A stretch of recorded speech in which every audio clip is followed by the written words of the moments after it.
이게 MZ가 하면은 트렌드라고 보기에는 지금 취업률 되게 낮고 이 사람들의 지금 미래가 없는데, 이 사람들이 하고 있는 얘기는 뭐냐면 어차피 우리 어차피 집도 못 사잖아, 이런 거라도 해야지. 결국은 인생을 포기했다는 얘기예요. 인생이 집만 있는 게 아니잖아요. 인생을 사는 목적이 집 사는 데 인생의 목표로 여태까지 살았다는 얘기인 거예요. 이것도 잘못된 사고에 틀린 거예요. 자기 인생을 사는 100세 시대라고 말은 하는데 2030이면 앞으로 70, 80년을 살아야 되는데 삶의 목적이 집을 사는 거예요? 그러니까 집 안 사면 인생 포기한 거예요? 그러니까 나는 이거라도 한다는 거예요.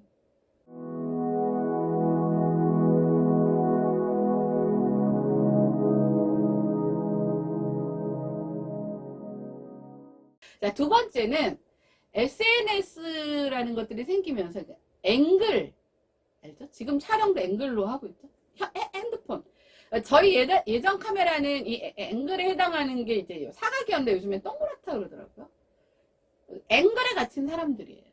앵글에 갇힌 사람들. 그래서 제가 이 얘기를 몇 가지의 사례를 들 건데, 제가 이분 얘기를 하고 싶었어요. 얼마 전에 제가 뉴스를 보니까 그 국회의원 중에 시각장애인 국회의원이라고, 김예지 씨라고, 고소하실라나? TV에 나오셨더라고요, 뉴스에. 근데 전 몰랐어요. 근데 왜 나왔냐면, 어디 국회에 어디서 발언을 했나봐요. 근데 우리나라 알잖아, 국회. 그게 국회야? 뭐 쌈박질 하고, 뭐 소리 지르고, 뭐 하나면, 야, 자, 뭐, 니가 뭔데, 뭘. 이런 국회 안에서 그분이 무슨 발언을 하셨는데, 뭐 이런 내용이었어요. 뭐, 하여튼 잠재력이 큰, 가능성이 높은 사람들을 어떤 작은 틀 속에 가둬놓으면 그 틀 사이즈만큼밖에 안 되지만 넓은 곳에서 자유롭게 풀어놓으면 그분은 얼마든지 성장할 수 있다, 뭐 이런 내용이었어요. 그래서 뭐 10cm짜리 수족관에 갇혀놓으면 10cm짜리밖에 안 자라는 어떤 뭐 물고기인지 뭔지 모르겠어요. 근데 그 물고기를 뭐 3m짜리 수족관에 가둬놓으면 뭐 몇 cm로 크고, 그 다음에 뭐 바다나 강에 풀어놓으면 얼마 이만큼 뭐 큰다, 뭐 이런 얘기를 하고, 뭐 그 얘기를 했다고, 아름다운 미담이라고 뉴스에 나오는데, 이런 얘기를 아마 일반인이 하면 또 뭐 장애인 차별 이런 걸로 뭐 하여튼 엄청 비판을 받을 거예요. 나는 비판할 자격이 있다고 생각을 해요. 네. 왜냐면 저는 들으면서 너무 화가 났거든요. 아니, 국회의원이 미담하러 국회가 있는 게 아니잖아요. 그 내년이면 총선이니까 그분이 국회의원이 벌써 3년이 넘었어요. 딱 3번 봤어요, 제가. 안내견 데리고 국회에 들어갔다는 거 하나. 그 다음에 작년 뭐 어느 시점에, 전작년이 맨 처음에 이동권 때문에 그 시민들 불편 뭐 이렇게 야기하면서 죄송합니다 그랬을 때 뭐 한참 뒤에 나타나서 뭐 시민들한테 죄송합니다 뭐 사과하는 거 하나. 그 다음에 이번이 이거예요. 또 뭐 안내견 또 뭐 이렇게 그 토크하는 자리에 데리고 나와서 뭐 국회에 뭐 들어갔다 뭐 얘기를 하는데, 나는 그분이 그런 얘기를 할 때 뭐가 생각났냐면, 저 사람 앵글 정치를 하는구나, 카메라 내 정치를 하는구나. 아니, 국회의원이 하는 역할은 입법을 관장하는 게 그의 본질이잖아요. 제가 지지난 시간인가요? 본질에 대해서 굉장히 많은 얘기를 했는데, 국회의원의 본질은 뭐죠? 그쵸? 입법을 하는 게 국회의원의 본질이잖아요. 근데 카메라 정치를 하고 있는 거예요. 난 내가 도대체 아름다운 말 하라고, 예를 들면 무슨 국회 뭐라 그러죠? 무슨 위원회들 뭐 하는 행사들이 많잖아요. 일정들이 많잖아요. 그런 걸 만들어 놓은 게 아니잖아요. 그것도 지가 썼을까요? 어디서 긁어왔겠죠. 무슨 앵커야? 앵커의 시선이에요? 그거는요, 제가 이제 TV조선의 마지막 코너 앵커의 시선을 굉장히 열심히 보는데, 앵커의 시선쯤에 나올 얘기예요, 그냥. 국회의원이 나와서 할 얘기가 아니고. 그래서 제가 찾아봤어요. 이분이 국회의원으로서 그러면 3년 동안 어떤 부분의 입법에 대한 일을 하셨나? 그러니까 3가지 정도로 요약할 수가 있겠더라고요. 자, 하나가 그 장애인 기업을 하는 자영업자, 그러니까 1인 장애인 기업. 네. 1인 장애인 기업인들한테 그 근로를 지원해주는 뭐를 다 해요. 해주는 게 아니라. 근데 제가 이게 뭐냐면, 보이스 레코드라고 이름을 하던가요? 그래서 이게 이제 버튼이고, 이렇게 찍 누르면, 이렇게 켜지죠? 자, 이렇게 탐색기가 되면, 이거를 이렇게 쭉 누르면, 녹음이 되고요. 이렇게 한 번만 이렇게 누르면, 값비용 왈츠 다시 녹음합니다. 다시 녹음합니다. 자, 왼발부터 왈츠니까 1, 2, 3, 4, 5, 6로 8카운트. 그래서 자, 이거 제 목소리예요. 저 이거 없으면 제가 안무 짜서 제가 기억을 못하죠. 근데 이게 얼마짜리인지 아세요? 이게 120만 원이 넘는 거예요. 근데 이것도 꼭 필요한 사람한테만 준다고 심사받아서 제가 받은 유일한 제 일하는 지원받은 도구입니다. 근데 제가 장애인 기업 이거 할 때 제가 이제 당시에는 1인 기업으로 돼 있었으니까 아니 근로지원 같은 거는 있다고 들었는데 왜 저는 해당이 안 되나요? 그랬더니 내가 대표라서 안 된다는 거예요. 1인 기업이라는 게 뭐예요? 대표가 일을 하는 거잖아요. 그러니까 대표이자 이퀄 근로자인 거잖아요. 근데 근로지원이 안 된대요. 내가 대표라서.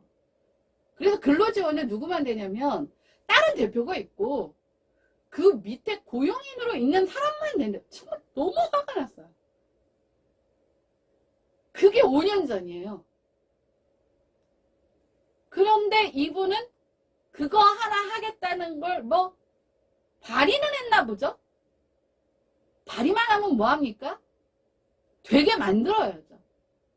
자, 그 다음에 두 번째. 아직도 안 되고 있어요. 전 포기했어요. 예전에 포기할 건 포기하는 게 제가 앞으로 나아갈 수 있는 방법이더라고요.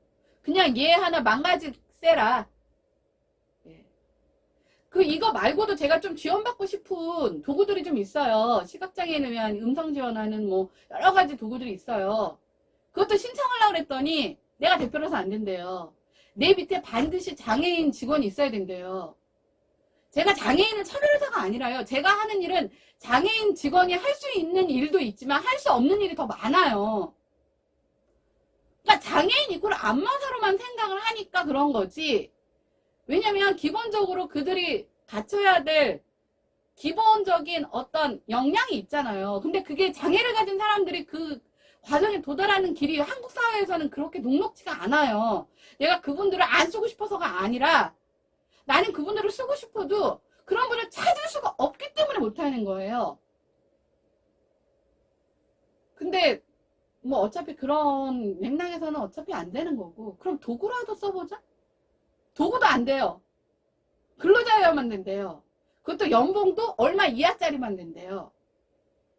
그래서 아니 제가 대표이긴 하지만 제가 근로자라고요. 제가 근로를 다 하고 있다고요. 그러니까 내 근로에 맞게 일을 할 수 있게 이런 도구를 좀 지원받게 해달라고요. 그 도구들은 좀 비싸요. 3, 400만 원짜리도 있어요. 왜냐면 많은 사람들이 쓰지 않기 때문에 안 된대요. 그것도 포기했어요. 5년 동안 받은 거 이거 하나예요. 이거 하나. 근데 10cm짜리 물고기 이 얘기를 하느라고 아름다운 미담 국회 자기 정치, 앵글 정치, 카메라 정치 저는 똑같다고 생각해요. 그분 뭐랬죠? 그분이 두 번째로 얘기한 게요. 스포츠 관람이랑 스포츠 참여랑 장애인들의 문화 공연 참여 이 얘기를 하셨는데 거기서 두 번째로 또 빡이 쳤어요. 제가 이번에 김남길 씨 공연 가면서 정말 서운하게 느꼈어요. 이게 전혀 안 돼 있구나를 정말 처절하게 느꼈어요. 근데 저는 이분이 이 발의를 하면서 스포츠 관람을 그래도 한 번이라도 자기가 티켓 끊고 가서 해봤을라나? 그런 관람을 할 수는 있었겠죠. 근데 그분은 국회의원이잖아. 만약에 자기가 원하는 뭐 피아노, 이분 피아노 치시던 분인데 뭐 피아노 독주회든 피아노 연주회든 간다고 했을 때 저 아무개 국회의원이 온다 하면 그 의전이 일반 장애인들이 가는 거 같겠냐고요. 그러니까 그런 거 없이 정말 그 사람이 한번 해봤을까? 그러고도 저 소리를 할까? 아무것도 없어요, 내용이. 그냥 그거에 대한 그냥 원론적인 얘기만 있는 거예요. 그거 그 사람 아니라도 다 해요. 근데 남들은 관심 안 가지는 얘기를 장애인이니까 해줄 수 있는 거잖아요. 안 했어요. 이제 얼마 남지 않은 총선 앞두고 미담 소리나 하고 앉았고. 스포츠 관람? 스포츠를 하는 거? 뭐 무슨 장애인들 올림픽, 뭐 발달 장애인들끼리의 뭐 이런 것들은 좀 있는 모양인데 이제 그거는 사실은 이제 공급자의 관점이고 이것을 소비하는 이 소비자 관점에서는 관람을 하고 싶다. 그게 얼마나 어려운지 제가 이번에 두 가지를 동시에 경험했어요. 하나는 제가 장충체육관에서 공연을 했단 말이에요. 그 공연장이 없어서 장충체육관이다 보니까 스포츠를 원래 하는 거 굉장히 오래됐죠. 낙후됐죠. 제가 지난 시간에도 말씀드렸을 거예요. 그 2층으로 갔는데 1층 화장실은 못 써요. 그러면 화장실을 가려면 계단밖에 이용을 못 하는데 엘리베이터가 없어요. 자, 야구장에서 예를 들면 야구 공연은 저는 본 적이 없지만 야구 구경을 갔어요. 휠체어를 타고. 그럼 그 휠체어를 어느 자리에 어떻게 배치해서 휠체어 타다가 화장실 가고 싶을 수도 있잖아요. 그 야구가 한두 시간 하는 게 아니잖아요. 그럼 그 사람들이 화장실을 정말 가서 가는 데까지 턱은 없는지 계단은 없는지 그럼 화장실 입구는 열려져 있는지 장애인 화장실은 있는지 그러면 그 입구를 통과해서 화장실까지 들어가서 다시 나와서 관람 구경을 할 수 있는 그 길은 열려져 있는지 아니면 티켓 끊고 그 관람석까지 한 번이라도 해봤을까요? 아무것도 안 해놓고 딱 카메라 이렇게 슉 들어오니까 거기 다 사진 찍히는 기자들 있잖아요. 그 정치부 기자들. 거기서 무슨 주둥이만 까고 앉았고 정작 국회의원이 해야 되는 발의는 이건 뭐 누가 그냥 지나가는 초등학생한테 야 너 뭐 하나 뭐 이런 거 하나 해봐라 해도 걔네들도 그 정도는 나와요. 된 게 없잖아 4년 동안. 아니 장애인도 안 하는 짓을 일반인한테 기대한다? 아 이거는 솔직히 말해서 그는 진짜 좀 무리예요. 일반인들도 자기가 경험하지 못한 부분은 사실은 이 공감하기가 어려운데 악의적이라서가 아니더라도 본인도 안 하는 짓을 누가 해줍니까 그거를. 너무 화가 났어요 제가 진짜. 아니 장애인이라고 국회의원 하나 비례대표로 앉혀놨더니 화내는 소리가 무슨 미담 소리나 듣고 앉았고 우리가 뭐 미담 주려고 아니 우리는 뭐 미담이나 주는 사람들이에요? 그리고 제대로 발의된 거 하나 없고 구체화된 것도 없어요.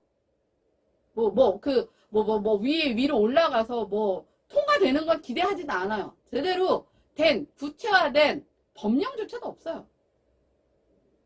그렇게 정치를 SNS, 카메라 정치, 뉴스 정치, 앵글 정치를 하고 앉았는데 달라질 리가 없잖아요.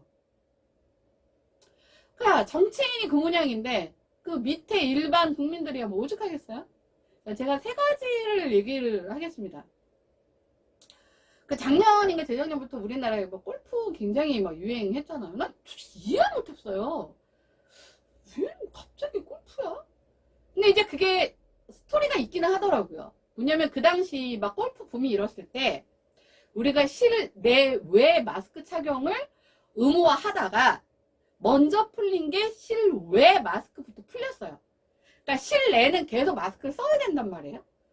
그러면 답답하잖아요. 근데 SNS는 해야 돼.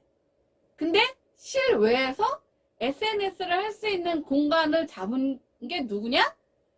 골프장. 예? 골프 치는 뭐 이런 모션들. 이거였어요.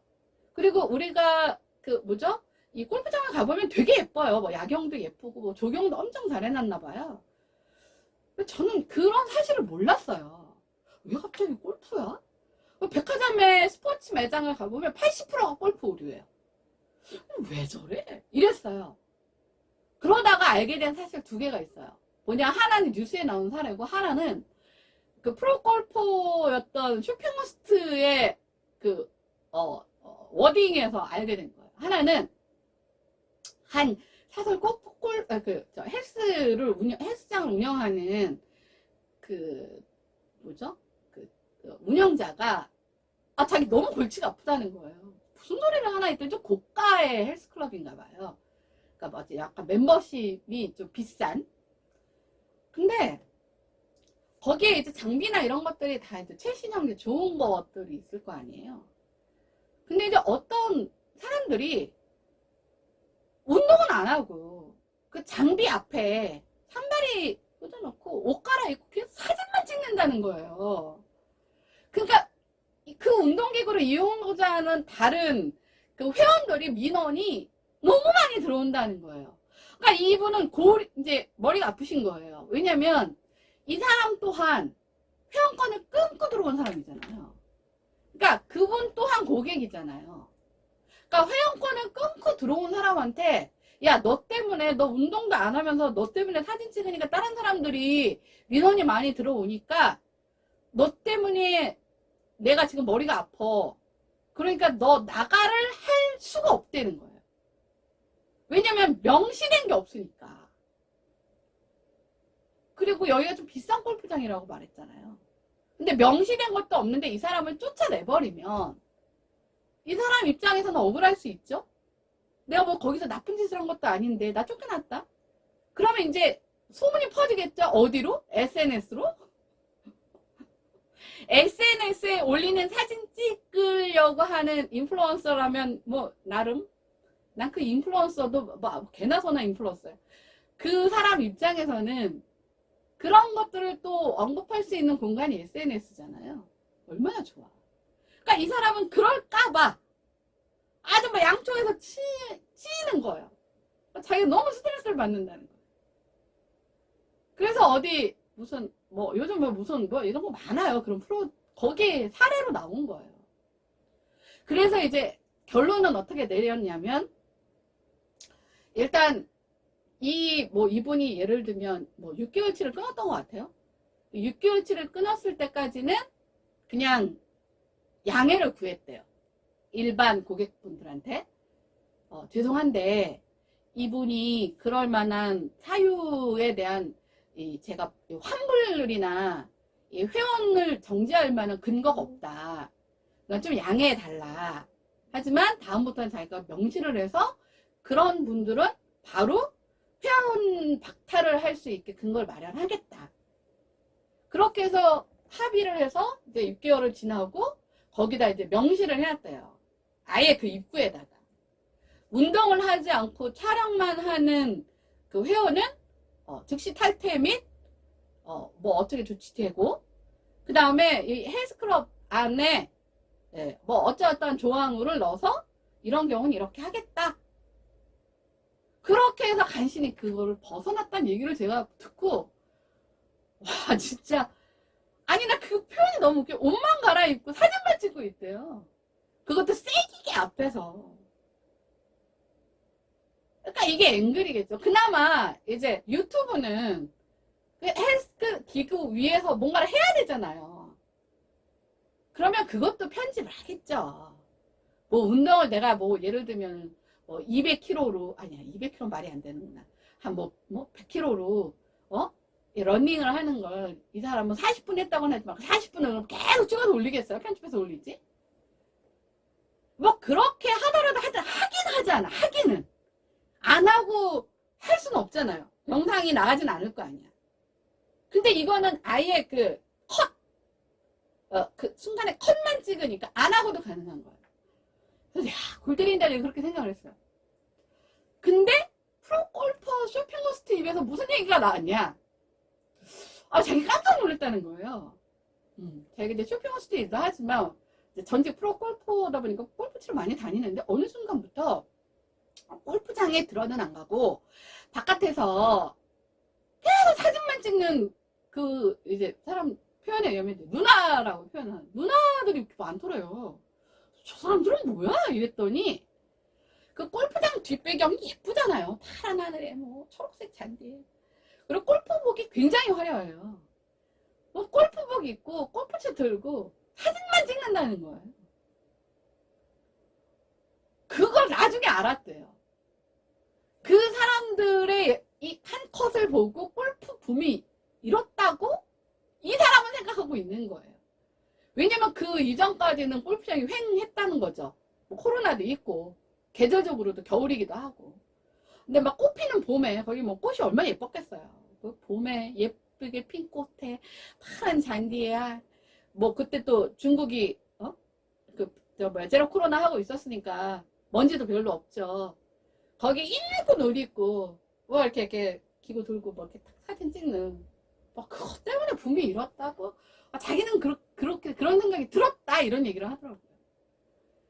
제가 그걸로 알았어요. 아 이게 뭐 얼마나 갈지 모르겠지만.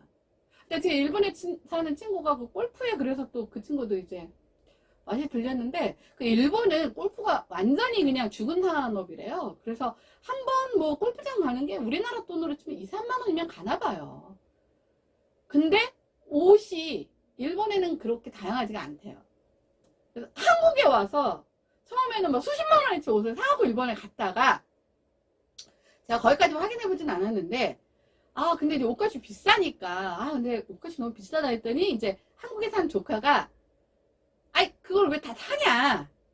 한국에서 골프 칠 때는 꼭 필요한 것만 사고 그 대여를 해주니 그걸 대여해서 입고 가라 그러더래요. 그래서 저희도 그런 게 있어? 모르겠어요. 확인은 안 해봐서. 그러니까 그 정도로 이 카메라 앵글 속에 들어가기 위한 발악을 하고 있는 거예요. 도대체 그 앵글 속에서 무엇을 보여주기 위해서. 예전에 그거 많았죠.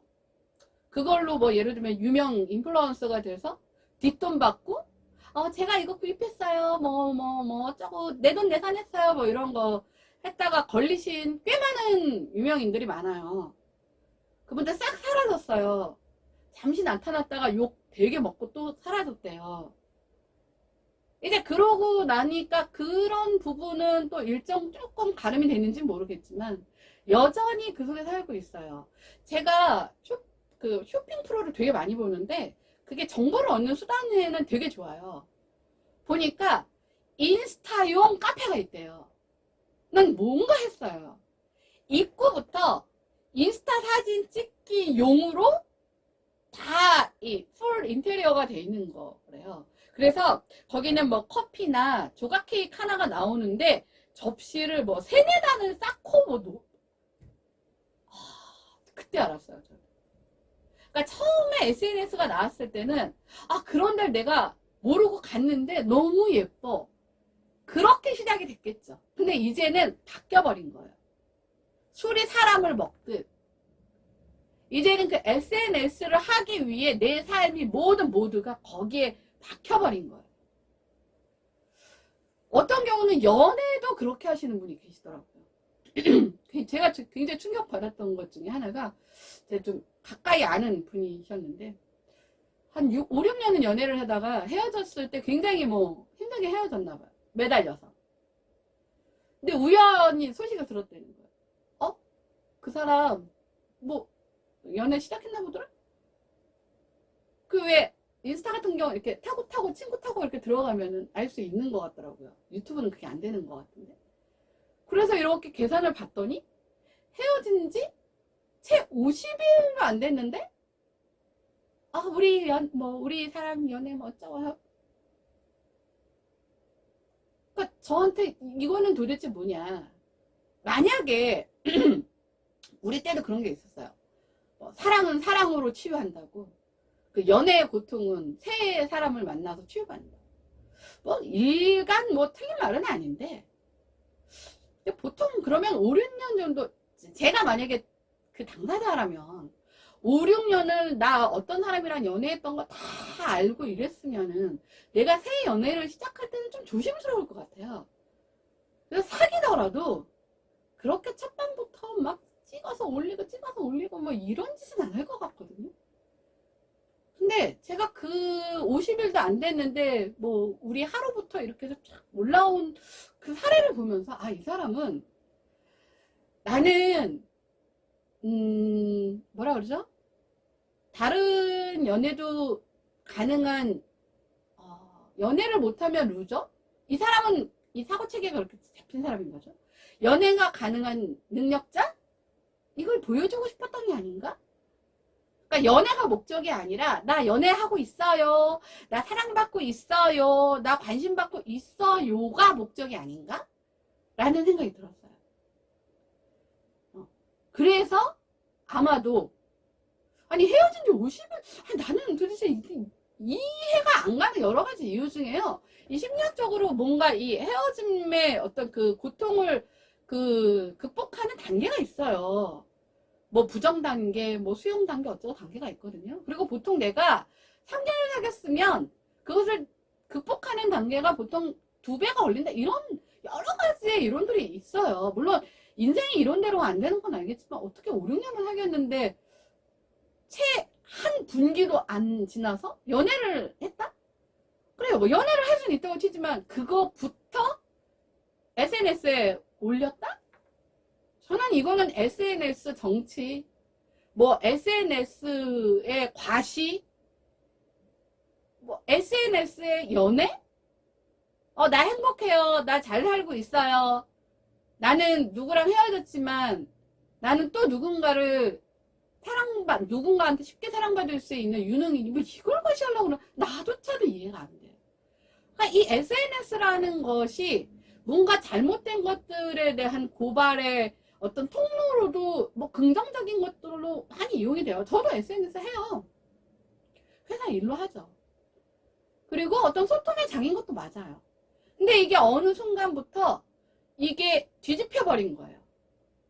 그러니까 내 삶의 틀이, 아까 내 사고의 틀이, 그래서 영원히 나는 사기 당하는 놈, 나는 영원히 사기 치는 놈의 틀 속으로 내 삶이 감옥으로 가는 것처럼 내가 내 일상을 사는 과정에서 그런 것들이 내 일상을 다 지배해버린 거예요. 여행도 굉장히 심하더라고요. 제가 데이터를 구할 수 있을지 모르겠지만 어떤 뉴스에서 물론 이제 저가 비행이 가능한 동남아에 주말 입국자를 명단을 봤더니 한국인이 67.2%였대요. 물론 명리학에서 그 역마살이라는 게 있어요. 가만히 있으면 좀이 쑤시는. 뭔가 막 새로운 걸 찾아다니고 막 이런 거를 좋아하는 국민성이어서 그럴 수도 있겠지만, 근데 이제 그 중에 제가 한 케이스를 알아요. 되게 열악하게 사는 친구예요. 그래서 알바도 막 2-3개 해야 간신히 진짜 뭐 원룸이라고 하는데도 되게 취약한 주거 환경을 월세를 낼 수 있는 정도의 그런 삶을 사는데 막 2개, 3개 막 쿠팡 뭐 이런 거 하고 낮에는 뭐 하고 이렇게 해서 막 주말 알바하고 해서 거기 가서 내 사진만 찍고 오는 거예요. 그러니까 이미 그 사람은 자기의 미래 이런 거 몰라요. 그냥 자기의 어떤 나의 초라함이나 이런 것들을 포장으로 그 앵글 속에 가두는 삶이 본인의 삶의 주체가 돼버린 거예요. 본인의 삶의 주체가. 근데 더 제가 충격적이었던 게 뭐냐면, 예를 들면 우리는 막 그런 거 어디 올라온 거 보면 뭐 남편이 선물했어요. 그래서 뭐 명품 백 뭐 이런 거 올리면 저 남편 되게 사랑하나 보다. 뭐 저 사람 좀 뭐 잘 사나 보다. 뭐 그런 거 막 되게 부러워하잖아요. 이게 이제 3번째 얘기로 가겠지만, 아니 그걸 모르는 상태에서는 충분히 저는 그럴 수 있다고 생각해요. 근데 그 상황을 뻔히 아는 지인이 그걸 알면서도 부러워하는 걸 보면서 제가 충격을 받았어요. 그래서 제가 아니 어떻게 그 삶을, 그러니까 앵글 밖의 삶을 너무나 잘 알고 있는 그 척박한 삶을 알면서 그걸 부러워하지? 이게 어떻게 가능할 수 있지? 라고 봤더니 너도 그렇게 해! 제 스타일. 그게 부러우면 너도 그렇게 해. 왜냐면 이 사람보다 훨씬 더 환경적으로나 여건이 좋거든요. 그랬더니 자기는 그렇다고 해서 그렇게는 못한다는 거예요. 그게 부럽다는 거예요. 이 사람은 그러면은 사고의 틀이 완전히 병든 거죠. 아니 왜냐면 그렇게라도 하고 싶지만 나는 그 정도도 안 돼인 상황에서 부러워하는 건 가능해요. 충분히 이 사람은 그 사람들 아까 제가 얘기했던 그 사람보다 아주 좋은 환경이라니까요. 여건이. 그래서 얼마든지 할 수 있어요. 근데 굳이 그렇게 자기는 안 하는 거예요. 거기서 끝나야 되는데 굳이 그렇게 자기는 안 하면서 이 사람을 부러워하고 있는 걸 보면서 이것의 근원은 하나겠구나를 제가 솔직히 확신할 수 있었어요. 왜냐면 보통의 그런 경우에는 굳이 그렇게까지 하면서 그러고 싶을까? 이게 사실 정상 반응이거든요. 왜냐면 모르는 사람은 부러워할 수 있다니까요. 모르니까 내 마음을. 너무나 잘 알면서 부러워한다? 이건 아니겠구나. 그 다음에 이제 마지막으로 제가 충격받았던 것 중에 하나가 제 동시대를 살았던 여자 연예인이에요. 그때는 이제 책받침으로 그 사람의 유명세나 인기를 이제 가름할 수 있었던 책받침 속 여자 연예인. 저도 그 당시 되게 부러웠어요. 너무 예뻐서. 그냥 몰라요. 너무 예뻐서. 제 눈에. 잘 보이진 않지만 하여튼 예뻐서. 근데 이제 나랑 같이 나이를 먹었겠죠? 삶의 굴곡이 있었겠죠? 근데 이제 제가 직접 본 건 아니고 저는 이제 SNS 화면은 못 보니까 친구가 그 얘기를 하더라고요. SNS 이제 인스타에 자기 일상을 이렇게 올리는데 자기가 너무 충격을 받았다고 하면서 요즘 보면 비대가 많잖아요. 근데 이제 비대를 이용할 수 없는 휴게실이나 비대가 없는 여행지를 갈 때 이제 휴대용 비대라고 있어요. 아니 그 휴대용 비대에 쓰고 있는 사진을 찍어서 올렸더라는 거예요. 그러니까 물론 그 변기에 앉았을 거고, 그쵸? 옷을 입고 앉진 않았겠죠? 제가 굳이 거기까지 설명을 안 하겠습니다. 그림이 그려지시죠? 그러니까 거기는 이제 처리를 했겠죠. 근데 상상할 수 있잖아. 변기에 볼일 보러 앉아있는 그 상황이. 근데 휴대용 변기 쓰고 있는 사진을 자기 일상이라고 올렸대요. 근데 제가 그분의 인생을 알아요. 잘은 몰라요. 고통스러운 순간이 있을 수 있었겠고, 그분이 이제 어릴 때부터 이제 노출이 되다 보니까 굉장히 정서적으로, 심리적으로 뭔가 불안전한 상태에 있었을 거라는 건 알아요. 근데 그 사람이 인터뷰한 거를 한 7, 8년 전에 하여튼 본 적이 있었는데 그런 멘트를 한 게 기억이 나요. 자기는 어떻게 해서라도 관심 받고 싶다. 근데 중년이 됐는데 그 사이에 엄청난 또 시도를 하시긴 했던 것 같아요. 근데 다 잘 안 됐어요. 조금 이슈 됐다가 잊혀지고 요즘 계속 트렌드가 빨리빨리 바뀌고 사람도 계속 새로운 사람이 나오니까. 그러니까 하다 그렇게 된 거예요. 그러니까 결국은 뭐냐면 SNS 앵글 속에 갇힌 사람들의 제가 공통점을 찾을 수가 있었어요. 일단 아주 바닥으로 추락한 자존감. 그 다음에 이 자존감의 바닥을 딛고 이제 기질적으로 두 파트로 나뉘는 거예요. 이건 이제 유전적 성향인 거죠.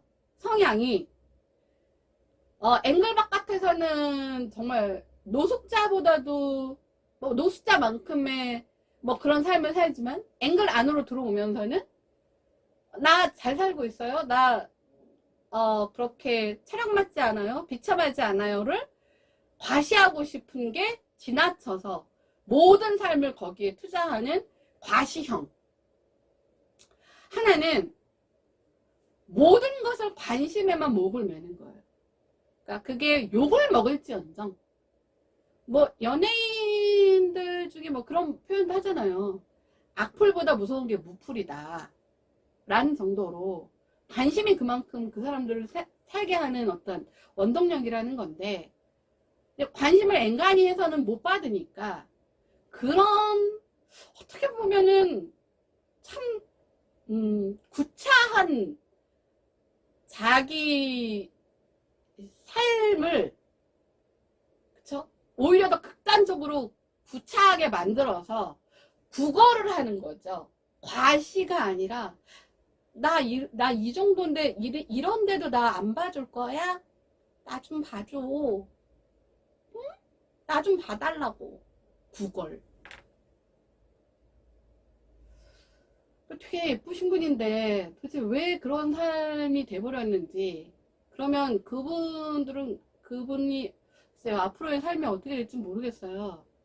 근데요, 그런 분들은 이미 스스로가 각성이 되지 않으면 이미 그 감옥 빠져버리셨는데, 탈옥할 그 자기의 잘못된 사고체계나 지금 일상의 잘못된 부분의 틀을 깨고 나오려는 의지가 없으면요, 뭐 저 같은 사람의 뭐 최고의 정신의학 뭐 박사님의 뭐가 때로 달려들어도 못합니다. 도와줄 수가 없어요. 그러니까 도와주는 것도 본인이 동기화가 돼야 나오는데, 제가 봤을 때는 그쯤 되면 중증이라고 보고요. 뭐 빠져나올 수 있는 방법을 누군가가 끄집어낼 수는 없어요. 끄집어낸들 도로 들어갈 텐데, 그 감옥에 행복하니까. 왜냐면 그 감옥 밖에 세상이 너무 무서우니까 다시 감옥 안으로 들어갈 거예요. 자기의 감옥 안으로. 자, 세 번째는 이것도 다 1번, 2번과 연동이 되는데, 이 숫자에 갇힌 대한민국 사회로 제가 한번 잡아봤습니다. 그 얼마 전에 우리나라의 그 루이비통 회장이라는 사람이 왔죠. 근데 그 루이비통 회장이라는 사람이 제가 알고 봤더니 그 세계 시가총액 뭐 1위, 2위 뭐 이렇게를 다투는 분이긴 한데, 그분은 그 명품이랑은 상관이 없는 분이더라고요. 그러니까 흔히 말하면 투자? 이게 뭐라 그러지? 나쁜 말로 하면 머니 사냥꾼이라고 표현을 하는. 네. 나쁘게 말하면. 난 그분 잘 몰라요. 이름도 모르고 뭔지 누군지 몰라. 근데 이제 경제 제가 채널을 보면서 알게 된 사실인데, 그분은 그러니까 명품을 제작하고 명품을 그래서 판매하는 어떤 기업의 오너라기보다는 그런 명품 시장을 총괄하고 그 마케팅하고 그 다음에 수요처를 찾고 그래서 돈을 버는 뭐 이런 어떤 역할을 하는 분인데, 그분이 새로운 거를 런칭할 때마다 이제 슈퍼카가 우리나라를 첫 런칭 시장으로 보는 것처럼 명품 시장도 이제 우리나라 한 거예요. 인구는 5천만도 안 되는데. 근데 거기에 그 대부분의 소비층을 최근 차지하고 있는 게 MZ세대라고 나오더라고요. 2030. 그래서 되게 충격을 받았다. 근데 이게 사회 병리죠. 아니, MZ가 무슨 돈이 있다고 명품을 사요. 근데 제가 그걸 알아요. 명품이 계속 우리나라에서는 뭐 50%, 100%를 올려도 팔린다면서요. 사는 사람이 있다면서요. 근데 제가 그거를 알고 있는 이유 중에 하나가, 뭐 요즘에 결혼을 할 때는 뭐 예물이 아니라 명품을 사줘야 된다면서요. 그래서 명품 예물로 하는 그 샤넬백이 있어요. 그게 제가 아는 한 4년? 5년 전에 그걸 누가 좀 부탁을 해서, 근데 이제 그분은 부산 분이셨는데 부산에는 들어와 있지 않다고 해서 서울에서 좀 누군가 보고 좀 부탁을 했나 봐요. 그래서 돈을 받고 구입을 해줬는데 그게 한 800만 원 정도 돈이었어요.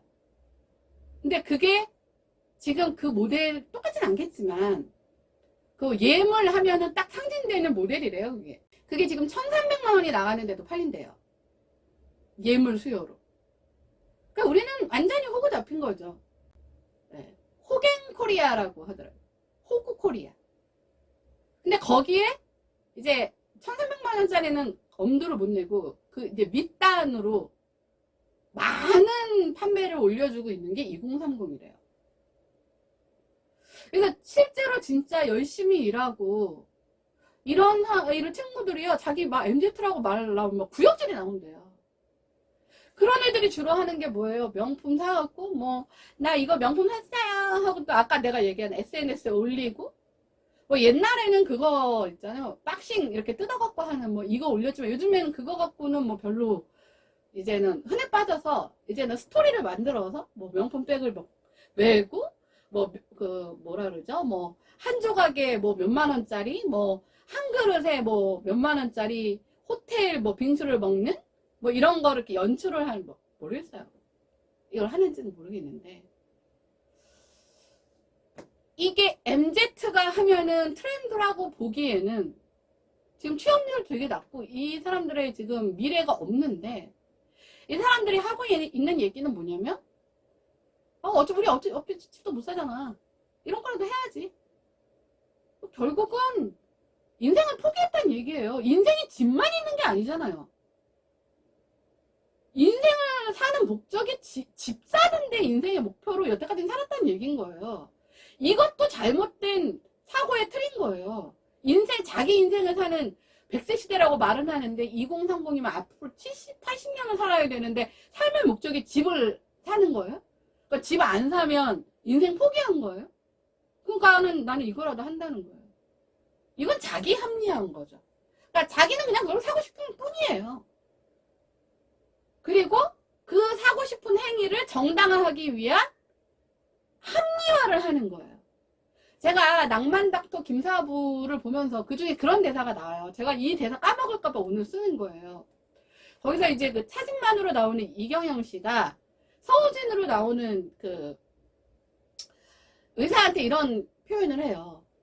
왜 요즘 젊은 것들은 노력하지 않고 뭐라더라? 노력하지 않으면서 조금만 뭐 하면은 투덜대기만 하고 열심히는 안 하면서 보상만 달라고 하고 성과만 달라고 하고, 그 다음에 또 하나가 뭐였더라? 작은 일은 아주 그냥 골이 터질 정도로 들이대면서 딱 책임질 수간이 오면 회피하냐. 그랬더니 그 서우진으로 나오는 그 역할의 의사가 뭐라고 하냐면 우리 세대는 가능성의 세대가 아니라 버텨야 되는 세대니까요, 이렇게 말을 해요. 저는 그 작가 한번 따지고 싶어요, 진짜. 그건 자기 잘못된 삶을 합리화하는 거죠.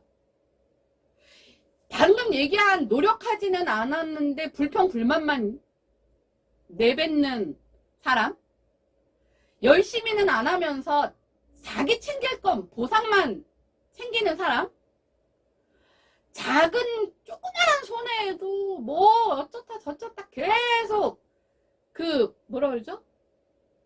자기 그 뭐라죠? 입장을 계속 끊임없이 노출하면서 딱 책임지는 순간에는 회피하는 사람은요, 그냥 이건 인격장애예요.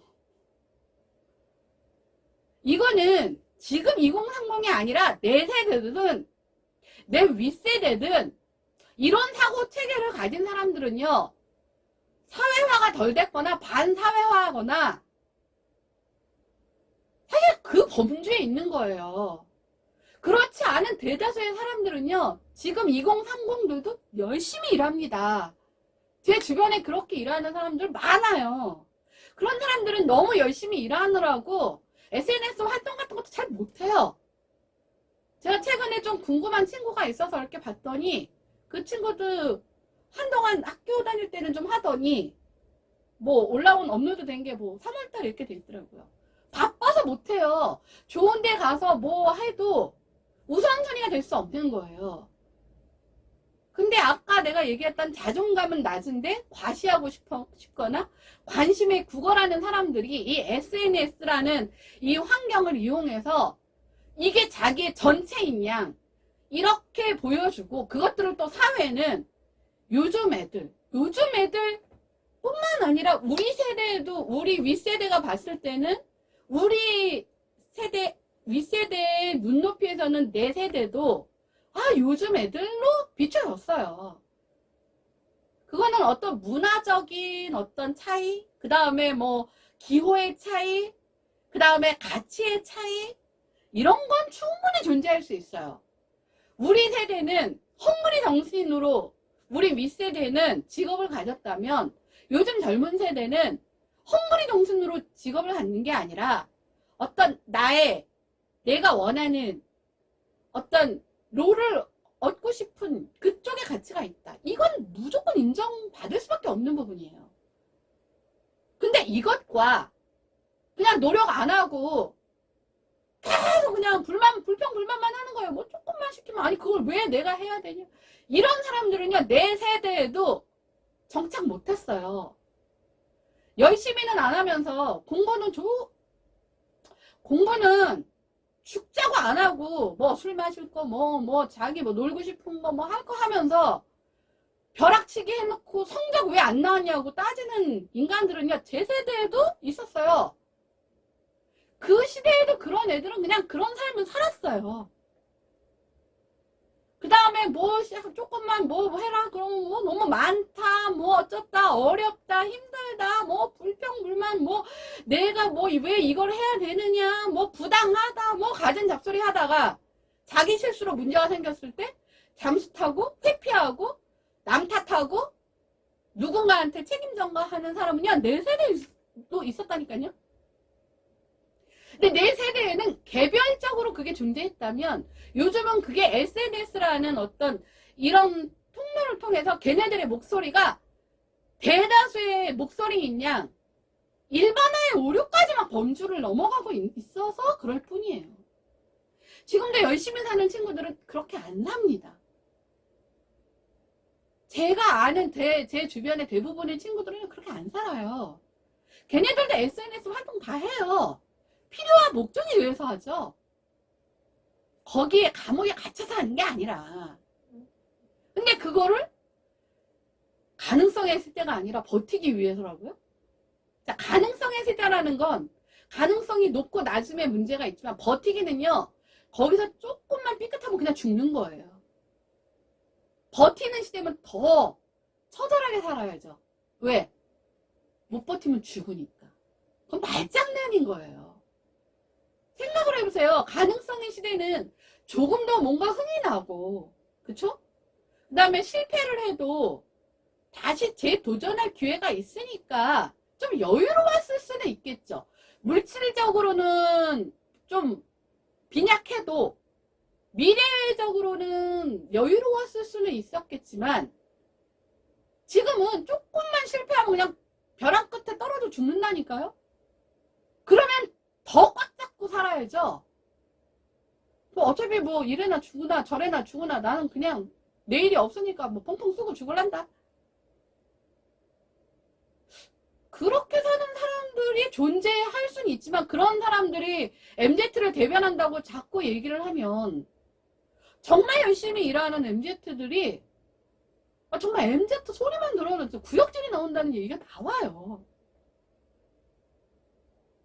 제가 그 전에 미용실 한번 갔을 때 되게 그냥 집 앞 그냥 그러니까 겨울이었으니까 쓰레빠는 아니지만 되게 그냥 추레한 모습으로 그냥 머리도 막 진짜 안 감았는지 어떤 손님이 왔어요. 근데 참 몰라요 저는. 근데 이제 얘기하는 걸 들은 거예요. 근데 집 앞에서 온 것 같아요. 집이 바로 앞인 것 같아요. 그 시간이 저녁 한 8시 가까이 됐어요. 근데 가방을 메고 왔는데 그게 루이비통 가방인데 가방 사이즈가 너무 조그매서 신용카드가 안 들어간대요. 근데 그걸 딸랑딸랑 메고 왔어요. 근데 되게 친한가 봐요. 근데 거기 이제 디자이너 선생님이 야, 너 이거는 집에서 너 지금 집에서 나온 거니? 그렇대요. 이거 왜 메고 나온 거니? 그러니까 뭐, 야, 여기 카드는 들어가니? 아니요. 아니 가방인데 신용카드가 안 들어가는 가방이래요. 왜 메고 나온 거니? 그러니까 뭐 뭐라고 얘기를 해요. 근데 그런 애가 있는 거지 그런 애가 MZ를 대표하는 건 아니에요. 근데 그런 사람들이 지금 많아지고 있어요. 그러니까 가격표가 이코르 나의 가치라고 생각하는 애들이 많아지고 있는 건 사실이에요. 이 잘못된 것들이 전염되는 속도가요, 긍정적인 것들이 전염되는 속도보다 훨씬 빠릅니다. 긍정적인 것들은요, 여기서 여기 한 단계 가는 게 굉장히 오래 걸리는데, 나쁜 건 전염되는 거는 정말 찰나보다도 짧은 시간 안에 전염이 돼요. 그리고 그런 사람들이 목소리가 커지면 대다수의 사람들은 아, 그게 정상인가 보구나 이렇게 생각하는 거예요. 그러니까 가격표 이코로 내 가치, 숫자가 내 가치, 평수가 내 가치, 집값이 내 가치, 자동차의 가격이 내 가치, 자동차의 그 뭐라 그러죠? 배기량이 내 가치, 성적이 내 가치였던 게 쭉 연장선상으로 와서, 그래서 일가족이 생활고로 자살했는데 차는 아우디. 다들 그 얘기 하잖아요. 아니 어떻게든지 그 차를 팔아서 포장마차라도 하지. 그거는 정상적인 상식을 가진 사람들이 말할 수 있는 거고요.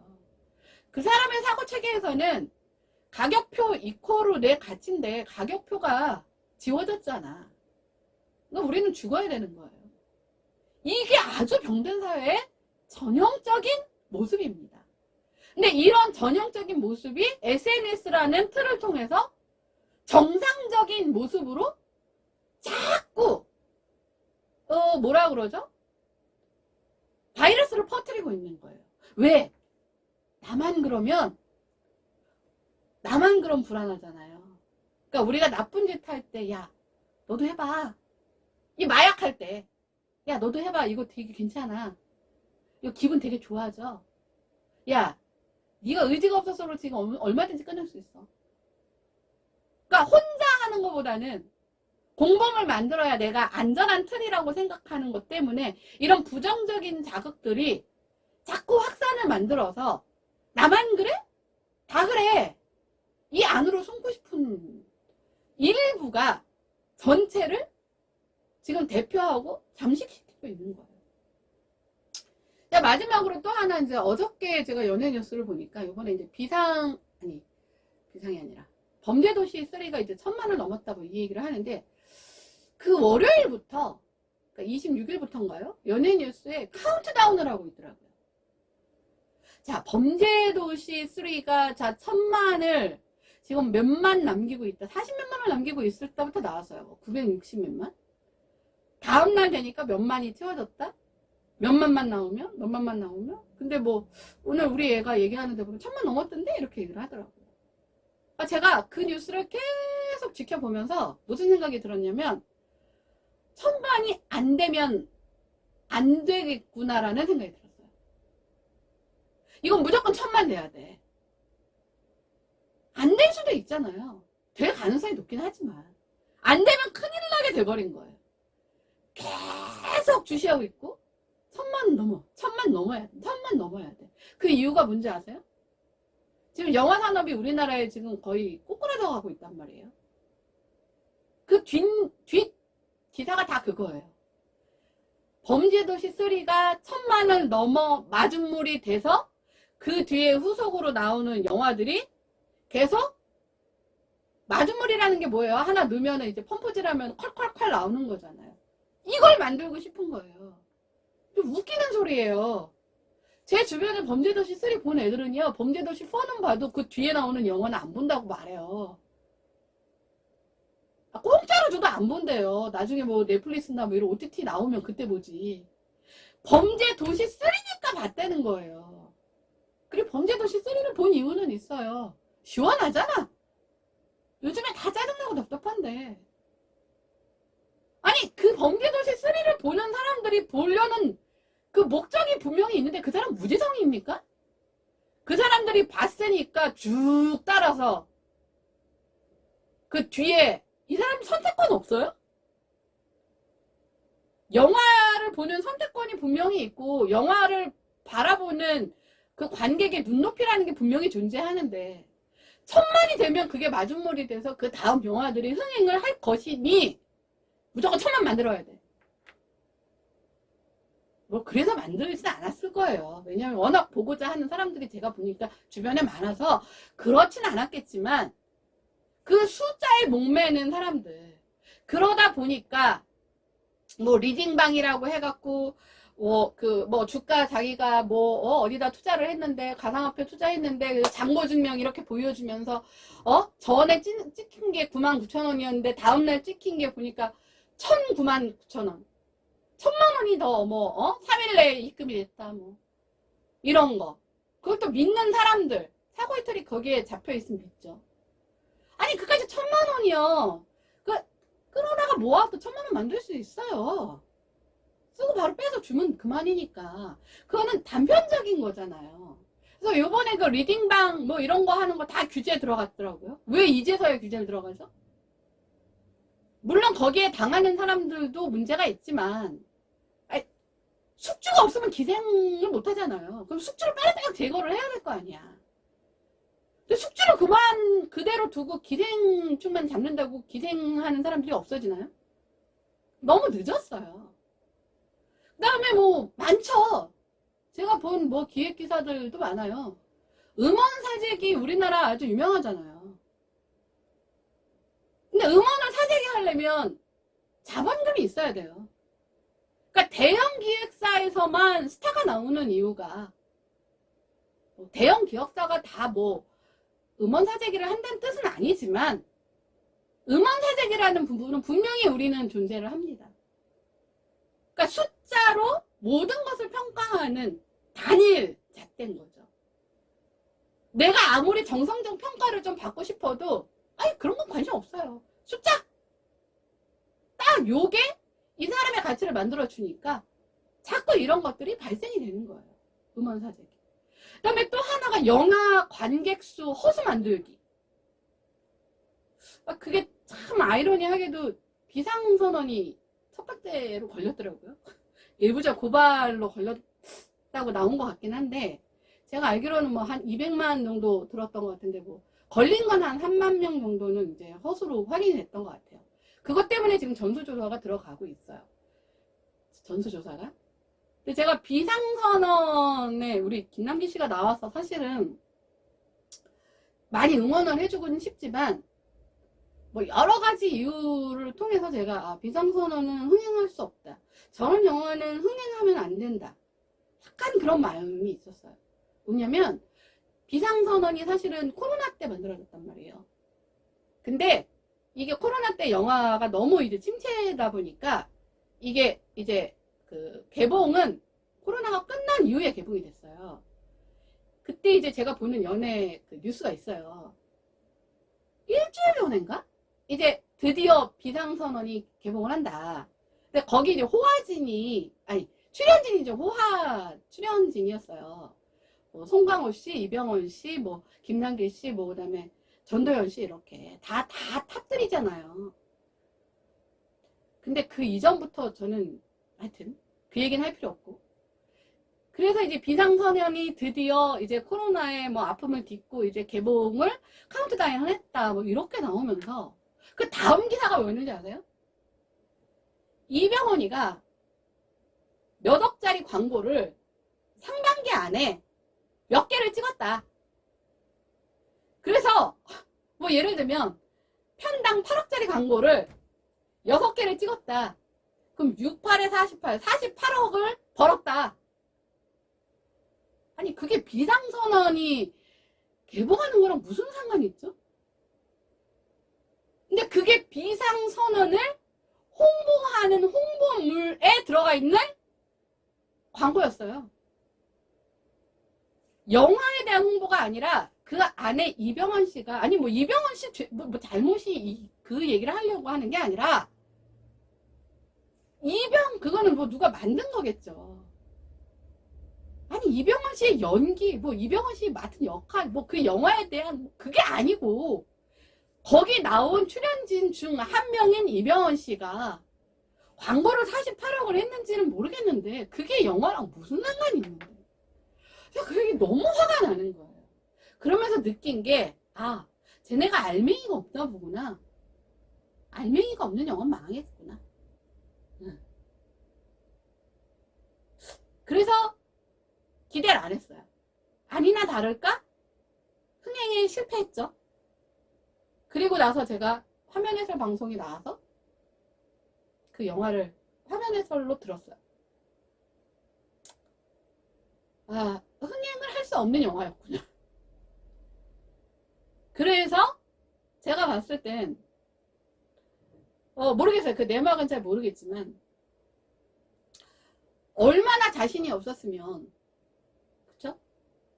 그 중에 나오는 한 배우의 광고료로 몸값을 측정하고 그 몸값인 배우가 그 주연을 맡았으니까 이 영화 괜찮아라는 말도 안 되는 상관성을 부여해서 홍보물을 만들었는지, 이게 얼마나 병든 사인 거예요.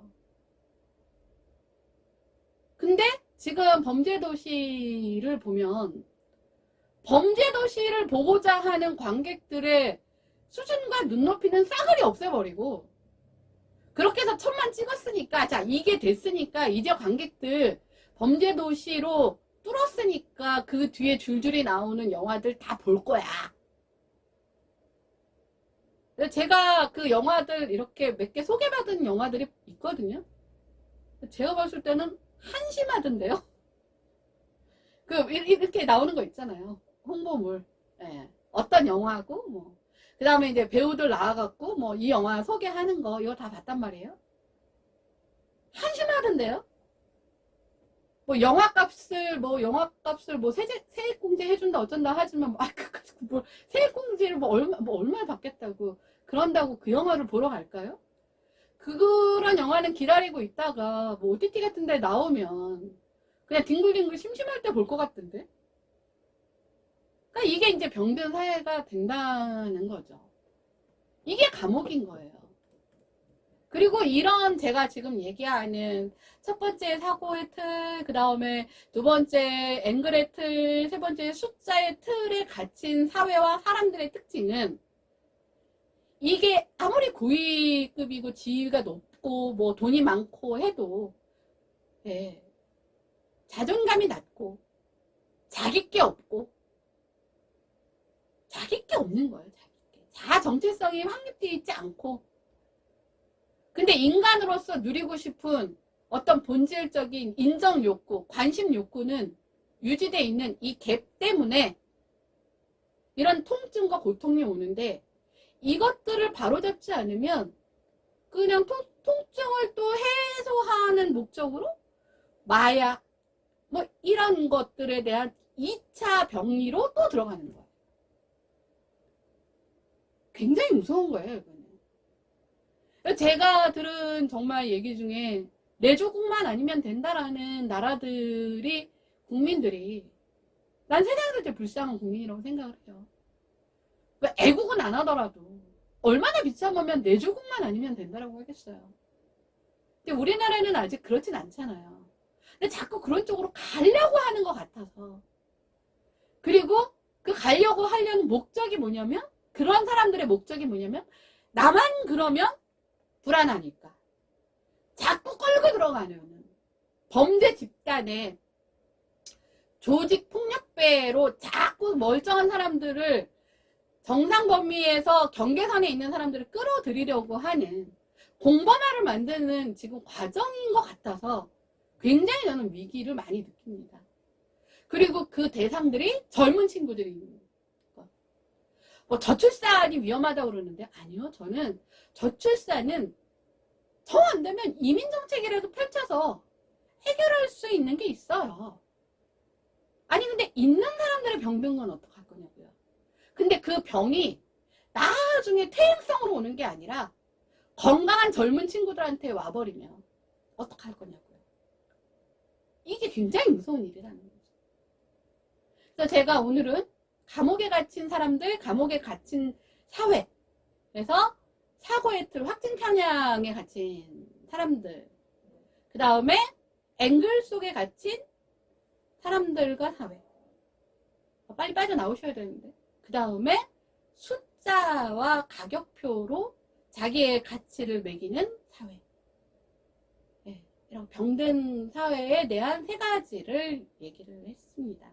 자, 그러면 이 부분들에 대한 대안은 뭘까? 이 대안은요, 누구 하나가 나서서 될 일이 아니에요. 근데 시작점은 뭐냐면 알려주는 거예요. 제가 아까 맨 첫 부분에 챗 GPT 사례를 얘기했죠. 삼성전자에서 자기의 정보를 넣지 못하게 하고, 그 다음에 법정에서 이제는 챗 GPT를 이용한 사례들은 아예 들고 들어오지 못하게 하고, 이런 막이 자꾸 형성이 되면서 그런 사람들이 부끄럽고, 그 다음에 설당이 없고, 기생하고 싶은데 숙주가 없는 쪽의 방향성을 갖고 가는 수밖에 없는 거예요. 누가 하나가 딱 이렇게 강림하셔갖고 쫙 이런 건 없어. 존재할 수가 없잖아요. 그걸 기대할 수는 있지만. 그러면 할 수 있는 건 뭐예요? 그런 기생하는 사람들이 전부 다 기생의 사회를 만들지 못하게 숙주를 제거하는 수밖에 없는 거예요. 그런 일은 우리가 할 수 있는 거예요. 왜냐하면 아직까지 우리나라는 그 정도로 병들진 않았어요. 병들어가고 있을 뿐이지. 그래서 건강한 사람들이 제가 제일 싫어하는 말, 안 돼, 안 돼. 우리나라 사람들은 안 돼. 이 말 하기 이전에 그럼 나라도 해야지 라는 사람들이 많아지게 하는 거. 그게 제 1단계 대안이라면 대안일 수 있겠죠. 자, 오늘도 굉장히 긴 얘기를 했는데요. 제가 이게 사실은 3개로 나눠서 할 수 있는 양을 오늘 한 번에 촬영을 한 겁니다. 그래서 아마 이 내용이 어느 정도는 맥락이 이어지기 때문에 시간은 굉장히 길어졌을지 모르겠지만 꼭 알아둬야 될 지금 내용 얘기들이라서 한번 해봤습니다. 자, 그럼 다음 시간에 뵙겠습니다. 감사합니다. 오, 덥다.